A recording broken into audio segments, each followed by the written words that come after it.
This video will cover machine checks according to the 2020 Keiser University rubric authored by Dr. Lanston.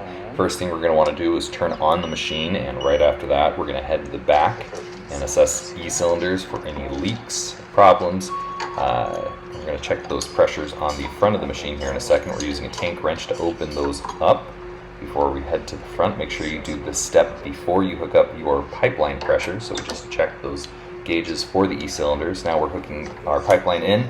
Green is oxygen, yellow is air. Eventually, white is suction. And once this is plugged in, we also check our suction module, and we will check the suction on the yonker. Make sure you have suction. Then we are going to head back over to our machine and do a leak check. So you'll notice I take off the elbow. That is a mistake, don't do that, but do make sure that you have a nice snug fit there on the nub. We take our oxygen sensor off and let that calibrate to room air. We head to the back. It's at this point here that we're going to turn off our oxygen and our nitrous. Also, if you have a proportioning system, this is the time to check that. Make sure the chain is intact. Our machines obviously do not have that. It's internal. We're checking our scavenge system to make sure the plunger is within those black lines. Make sure the pop-off valve is closed. Make sure the flutter valves are there and undamaged. My camera gets a great shot at the floor here while I'm assessing pipeline pressures, which are the little gauges to the right of the dials. And I am also selecting to do a leak check on the machine. And that's what we're waiting for. So now we're going to use the flush button to get the pressure up past 20 centimeters of water so the machine can do its thing. We check the interlock system on the vaporizers. Checking our levels, caps, levels, caps, all that good stuff. We turn the monitors on at this point, including the CO2 monitor, which does take a minute or two to warm up.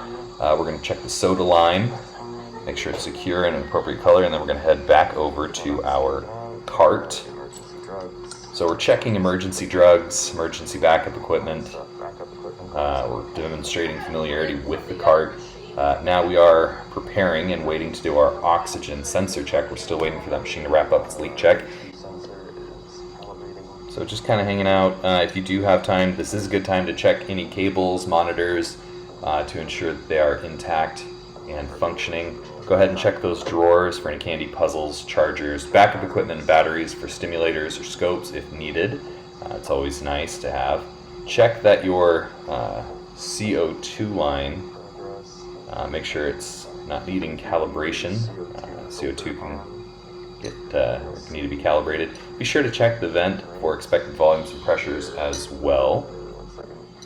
So again, I'm just kind of highlighting that if you leave the CO2 line plugged in for this part, you'll see that you've got about 50 cc's of leak, which is an appropriate level. It's totally fine. Make sure you check your CO2 line at this stage as well for any condensation or any issues, kinking or problems. Make sure that is not requiring calibration. Sometimes CO2 modules do require calibration.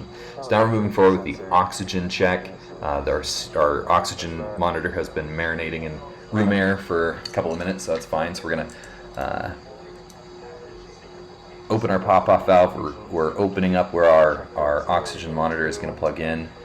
We are checking our auxiliary oxygen as well, so on that goes nice and snug. And we are checking to make sure that all of those systems have been closed off. So everything now is going to be set up for the next patient. We're flushing out the nitrous. I didn't turn the nitrous on high enough, so it takes a hot minute. Make sure that you really crank up that nitrous in order to flush it out of the system. You can attach a breathing bag to the end of the hose to do a further vent check. Make sure you turn everything off and get it ready for your next patient. I like to line up my hose on the right side there of the mask, just so it's not kinked over and we don't have any issues. Set your APL for the next patient. So you're going to be breathing or starting on spontaneous, and put your machine on standby. And that's it.